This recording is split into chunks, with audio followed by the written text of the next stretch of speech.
আমরা বাজার কলকাতাতে গেছিলাম। বাজার কলকাতা আমাদের সোদপুর চণ্ডীতলার মুখে একদম খুলেছে, চণ্ডীতলার ঠিক উল্টো দিকে। এখানে এফোর্ডেবল প্রাইসে জিনিস ভালোই পাওয়া যায়। তো দেখছিলাম কুর্তিগুলো 199 করে, তারপর 249 করে কুর্তিগুলো ভালো কটন কাপড়ের ওপরেই আছে। তো এখানে মোটামুটি ভালোই পাওয়া যায়।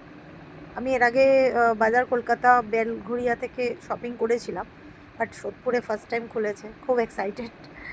গেছিলাম, কিছু কেনাকাটা করেছি মেয়ের জন্য, হাজব্যান্ডের জন্য, নিজের জন্য। ভালোই লাগলো। আমি ভিডিওটা শেয়ার করলাম, তোমরা দেখো।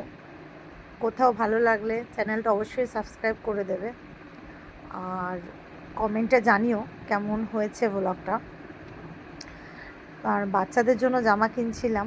এগুলো আমার হাজব্যান্ডের বন্ধু আছে দুজন, ওদের নতুন নিউবর্ন বেবি হয়েছে, তো তাদেরকে দেওয়ার জন্য, দুটোই ছেলে, তো সেই কারণে আমরা গেঞ্জি কিনছিলাম বাচ্চাদের জন্য। ঠিক আছে, তোমরা দেখতে থাকো ব্লগটা। আমি দেখি ঘাটের মোড়া, গাইস দেখুন কি দেখো, কি আর দেখবো, ভিডিও হচ্ছে, দেখো কিছু বলো, কিছু বলো। আচ্ছা, দামগুলো খুব রিজনেবলই আছে, 149 করে আর কি দেবে, এর থেকে সস্তা। আর গাইস দোকানটা আমাদের মানে দোকান না, মানে এই শপিং চণ্ডীতলার ঠিক সামনে, চণ্ডীতলা মোড়ের ঠিক পাশে আছে, ঠিক পাশেই আমরা বাজার কলকাতা দেখতে পারেন। এখানে অনেক রিজনেবল প্রাইসে আছে। আর এখানে আমার ছোট্ট ছোট্ট ভাগ্নিদের জন্য জামা কাপড় কেনা হচ্ছে, দেখুন কত অনেক ভালো ভালো জামা কাপড় কেনা হচ্ছে, আর অনেক রিজনেবল প্রাইসে, মাত্র 399, 199, 99 এর উপর পাওয়া যাচ্ছে, আপনারা দেখতে পারেন।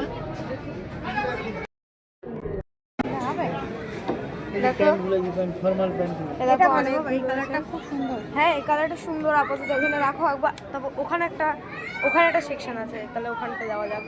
ওখানে গিয়ে দেখি কেমন কেমন বোতল আছে, না ওখানে গিয়ে দেখা যাক কেমন কেমন বোতল আছে। এখানে আমার হাজবেন্ড ট্রায়াল দিয়ে দেখছে, দুটো জামা নিয়েছে, একটা ব্লু, একটা এই আকাশি, ওকে কেমন লাগছে। ঠিক আছে, এটা দেখছে ও।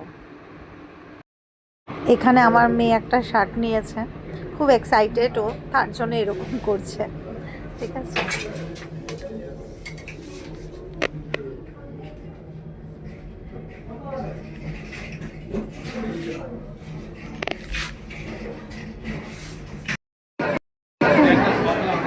কত বড় লাইন, যেন সব কিছু ফ্রিয়ের মাল দিচ্ছে, বুঝলেন গাইস? মানে ফ্রিয়ের মাল যদি যত লাইন হয় তার চেয়ে বেশি লাইন, বুঝলেন? মানে এত বড় সড়ো একটা লাইন, এত বড় লাইন, আমরা কী করবো গাইস? মাথা খারাপ হয়ে গেছে আমাদের দুজনেরই, অস্থিরতা লাগছে। মানে এমন লাগছে এখানে সানস্ট্রোক হয়ে যাবে, এখানেই আমরা কেলিয়ে মরে পড়বো। ঠিক আছে, কিনতে আসলে বাবা দেখছো ওখানে রয়েছে আমার বাবা, এই যে চশমা পরা লোক, এই চশমা পরা অদ্ভুত লোকটা হচ্ছে আমার বাবা। गजब बेइज्जती है।